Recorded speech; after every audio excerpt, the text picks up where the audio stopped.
Cockroach Janata party Hyderabad లో భారీ నిరసన ప్రదర్శనకు సిద్ధమైంది. నేడు ఇందిరా పార్క్ ధర్నా చౌక్ వద్ద ఆందోళనకు ప్లాన్ చేసినట్టుగా తెలుస్తోంది. నీట్ పరీక్షా పత్రాల లీకేజీలు, విద్యా వ్యవస్థలోని అవకతవకలపై నిరసన చేపట్టనుంది.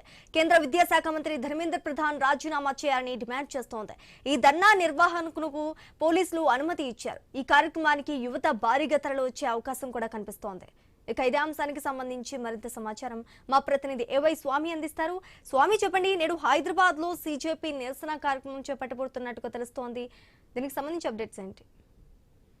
అంటే దేశవ్యాప్తంగా యువతలో నెలకొన్నటువంటి ఒక ఆందోళనకు సంబంధించి ఒక వ్యక్తం చేయడం కోసం అభిషేక్ బెర్కే దీన్ని కాక్రోచ్ జనతా పార్టీ పేరుతోటి ఒక సోషల్ మీడియా ప్లాట్ఫామ్ తోటి పెద్ద ఎత్తున కూడా తయారు చేశారు. దేశంలో ఇప్పటికే ఢిల్లీలో జంతర్ మంతర్ వద్ద ధర్నా నిర్వహించి neat paper leakage, CBSE paper valuation అవకతవకలు అట్లా అనేక రకాల అంశాలపైన యువతకు ఇస్తానటువంటి ఉద్యోగ అంశాలపైన వివిధ అంశాలను ప్రభుత్వానికి గుర్తు చేస్తూ కేంద్ర మంత్రి ధర్మేంద్ర ప్రధాన్ దీనికి బాధ్యత వహిస్తూ రాజీనామా చేయాలని చెప్పేసి ఢిల్లీలో ఇప్పటికే భారీ ధర్నా కార్యక్రమం, నిరసన కార్యక్రమం నిర్వహించారు. ఆ తర్వాత పూణేలో కూడా ఈ నిరసన కార్యక్రమం కొనసాగింది. దేశంలో వివిధ మెట్రో నగరాల్లో తొలుత దీన్ని ఏర్పాటు చేయాలని చెప్పేసి భావించి నిర్వహిస్తున్నారు. హైదరాబాద్ లో కూడా ఈ రోజు ఇందిరా పార్క్ వద్ద దాదాపుగా 200 మంది మాత్రమే పాల్గొనే విధంగా పోలీసులు ఎలాంటి లా అండ్ ఆర్డర్ కు ఇబ్బంది కలగకుండా ఈ కార్యక్రమానికి అనుమతులు ఇచ్చారు.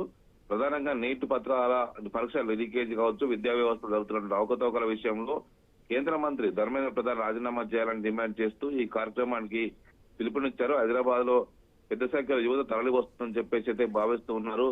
ఇప్పటికే సోషల్ మీడియా ప్లాట్ఫామ్ మీదుగా ఇన్స్టాగ్రామ్ లో కావచ్చు, దీనికి సంబంధించి మిలియన్ల కొద్ది ఫాలోవర్లు యువత అంతా కూడా ఫాలో అవుతున్నారు. తమ ప్రభుత్వం పైన ఉన్నటువంటి తమ నిరసన గళాన్ని వ్యక్తం చేస్తూ ఉన్నారు. ఇందులో భాగంగానే హైదరాబాద్ నగరంలో కూడా ఈ రోజు ఇందిరా పార్క్ వద్ద ఈ ధర్నా కార్యక్రమానికి కాంగ్రెస్ జనతా పార్టీ పిలుపునిచ్చింది. అక్కడికి దీనికి సంబంధించినటువంటి లా అండ్ ఆర్డర్ ఎలాంటి జాగ్రత్తలు తీసుకోవడం కోసం పోలీసులు ముందుగానే భారీ బందోబస్తు అయితే ఏర్పాటు చేస్తున్నారు. 200 మంది మాత్రమే పాల్గొనాలని అనుమతి ఇచ్చినప్పటికీ కూడా వేల సంఖ్యలో యువత తరలి వస్తుందని చెప్పి అయితే భావిస్తూ ఉన్నారు. Sreeja, right, thank you Swamy.